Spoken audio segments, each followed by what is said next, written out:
বেশি বাড়ছে, 19% আগে উপর তো বাড়ছেই।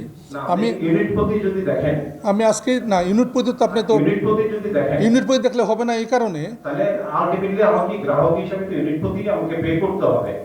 হ্যাঁ, আপনি এভারেজ করছেন বা ওই যে লাইফলাইনটার সাথে আমাকে দিচ্ছেন, এখানে মিডল ক্লাস এবং যদি দেখেন ইউনিট প্রতি দেখলে আমার কাছে মনে হচ্ছে যে এটা সর্বোচ্চ দাম। টাকার অঙ্কে দেখলে আসলে ভুল হবে, কারণ আমরা তো পার্সেন্টেজটা দেখলে ভালো হবে। এর আগে তো 21% বাড়ছে, আপনাদের পত্রিকায় পড়েছি আজকে যে 21% বাড়ছে আগে। টাকার অঙ্ক হলে এখন তো টাকার দাম, টাকার ভ্যালু যেহেতু কমছে, টাকার পরিমাণ বাড়ছে। আগে তো টাকার পরিমাণ কম ছিল, বাট পার্সেন্টেজটা দেখলে আপনি এটা বুঝার। ওই যে 2011-তে দেখলাম যে 21% বাড়ছিল। বাট এখন যেটা অবস্থাটা দেখেন, আপনি যদি ওই ভর্তুকির পরিমাণটা দেখেন, ভর্তুকির পরিমাণ এত ছিল না। ক্যাপাসিটি চার্জ যদি আপনি দেখেন বৎসর বাড়ি, আপনি গত 5 বছরের যদি পরিসংখ্যান দেখেন ক্যাপাসিটি চার্জের ক্ষেত্রে, এটা আসলে অনেকখানি বেড়ে গেছে।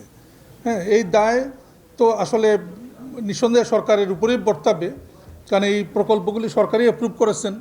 এবং আমরা যদি আমাদের চাহিদা দেখি, এই 16,000 মেগাওয়াটের এগেনস্টে আমাদের ইনস্টল ক্যাপাসিটি 28,000 মেগাওয়াট, ক্যাপটিভ আছে 6,000 মেগাওয়াট। সো আমাদের যে ইনস্টল ক্যাপাসিটি, এটা পরিমাণ অনেক বেশি এবং এটার দায়টা এসে পড়তেছে। আমরা গ্রাহকের উপর দিচ্ছি না। আপনারা দেখতেছেন যে এখনও 40,000 কোটি টাকা সরকারের উপরেই থাকতে ধারণা যে এখনও উৎপাদন খরচ যে পরিমাণ এবং ভর্তুকির যে পরিমাণ, আমরা বোধহয় কমানোর পর্যায়ে এখন আসি নাই, কিন্তু কমানোর পর্যায়ে আমরা হয়তো আসতে পারবো। কমানোর পর্যায়ে নাও যদি আসি, ভবিষ্যতে হয়তো পারবে না এমন অবস্থায় যেতে পারি আমরা। কারণ আমরা যদি রূপপুর পারমাণবিক বিদ্যুৎ কেন্দ্র যদি উৎপাদনে আসে, যেটা প্রত্যাশিত 1200 + 1200, এবং যদি রিনিউয়েবল যে টার্গেট আমরা অ্যাচিভ করতে পারি, তাহলে দেখা যাবে যে কস্টলি যে বিদ্যুৎ কেন্দ্রগুলো সেগুলো চালানোর আর প্রয়োজন পড়বে না। এবং এর মধ্যে যদি আমরা ক্যাপাসিটি চার্জ কমাতে পারি, তখন নিঃসন্দেহে প্রোডাকশন কস্ট কমবে, তখন হয়তো ভবিষ্যতে বাড়াতে হবে না। না, একটা তো রূপপুর 2400 আসার কথা, জুলাই থেকে 300 আসার কথা।